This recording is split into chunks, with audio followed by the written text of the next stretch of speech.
So in this module, we're going to be asking a couple of big questions, similar to the ones we've been asking in the past, on how we should organize ourselves and what's the nature of a good society. How is our moment in history that we're studying going to answer those questions? So we're returning to Greece, and if you remember, Greece, in our last study of them, had been barely clawing their way out of the Dark Ages, and they were so inspired by the epic poetry of Homer and the Iliad and the Odyssey that they were able to make some significant strides. Now we're going to look at how, from a historical and cultural perspective, they were able to emerge from those Dark Ages. And the answer is the Greek idea of a city-state, or a polis. The idea is a community of individuals who are sharing in similar cultural, economic, religious, and political goals. And this focus on community over the individual is really going to undergird the entire unit. One of the main themes of this unit, as we'll see, is bringing order to chaos. And we saw this all the way back in Hesiod's Theogony. But the idea of the Greeks trying to make sense of this chaotic world that we live in, of this fallen world that we live in, is going to really emphasize their focus on beauty and truth and goodness and philosophy and stuff like this. We're going to focus on two great classic examples here to understand this. The first is Athens, and the second is Sparta. So we're going to look at the emergence of Athenian democracy and how their geography and how their class struggles in terms of social classes really caused this flashpoint of history where they were either going to become an oligarchy, where just a small group of wealthy elites govern their community, or they were going to give power to essentially their middle class. And that was the emergence of democracy. And although it was on a knife's edge, obviously we know that democracy did emerge. And we are going to stop and reevaluate how democratic ancient Athens truly was, but there's no doubt that that laid the seeds for the emergence of democracy in Western civilization. We're then going to compare that with the Spartans, who are very famous for their militaristic focus and their warfare, but they're a lot more than that too. The Spartans have a very unique government system. It's a mixed constitution where that's part democracy, part oligarchy, and part monarchy. And they fuse this together in such a way that they can dramatically emphasize their community, their polis, over the individual. So if we look through human history, when two groups of people have very different ways of structuring government, sometimes that doesn't go well with how they relate to each other. Do we see any conflict in this unit, this module? We do, very much so. So the major wars of this unit are going to be a key historical theme that's going to cause a lot of cultural progress and change, and regress in some areas. So it's important to remember that because of geography and their geographic isolation from one another, the Greek city-states were never unified and never united. And although they spoke the same language and had the same religion in many ways, most city-states were relatively small and were usually focused on a government of either tyranny, where one person has taken control by force, or oligarchy, where the wealthy elites tend to rule things. And this will change because the Greeks are about to be invaded through some adventures of the Athenians and their empire-building projects. They basically managed to infuriate the Persian Empire so much that the Persians bring not one but two massive invasion forces. One in about 499 BC and one in about 490 and then 480 BC as well.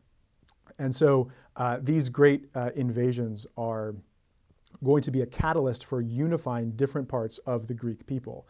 Although many jump on board with the Persian Empire and so Medize and willingly join the Persians, many of them stand and fight for their interpretation of freedom and liberty and justice. And this will bring about a surprise victory for the Greeks. The Athenians and the Spartans lead a coalition of Greek forces that fend off these invading Persians, and the Persians get distracted by their own internal conflict and basically never invade again. And so Athens and Sparta carve out different empires in Greece for themselves. But the second that the Persian Wars are over, the Athenians and the Spartans go to war with each other. And that war especially is devastating. It's essentially two heavyweight fighters knocking themselves out. And although the Spartans will technically win, it'll come at a great cost across all of Greece. And undergirding all this as we're studying it are our old friends, virtue and the good life. How do they show up in this unit?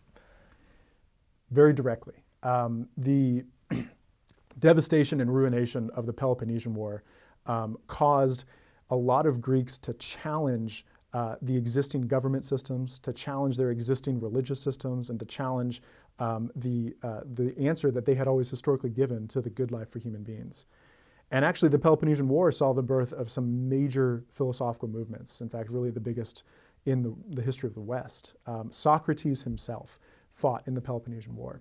And in the aftermath of that war in Athens, which was experienced some significant oppression from Spartan installed tyrants, he emerged as one of the world's most challenging and important thinkers.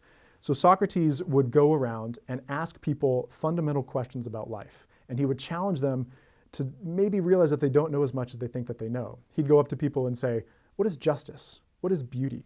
What is the good life? And what's really interesting is that he would go to the most important people in town. He would go to that special sculptor and say, what is beauty? And then he'd find out that the sculptor doesn't really know much about beauty. He'd go to that scientist and say, what is truth? And he'd find out that the scientist doesn't really know as much as he thinks that he knows.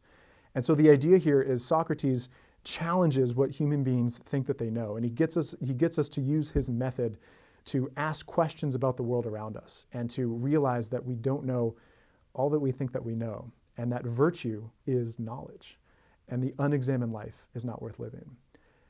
Eventually, he will be making a lot of enemies in this way, and he will eventually be put on trial and ultimately put to death. But that will inspire the next generation of thinkers, many of whom were his own students, such as Plato. Plato is essentially one of the most foundational figures in intellectual history. There's a modern philosopher who famously said that all of Western philosophy is just a footnote to Plato. Plato founded a school in Athens called the Academy, where some of the brightest minds like Aristotle studied. And Plato also published dozens of books. And a lot of these books are dialogues that are essentially fan fiction recreations of Socrates having conversations with people. And they always have a core question that starts off the dialogue. What is love? What is justice? What is piety?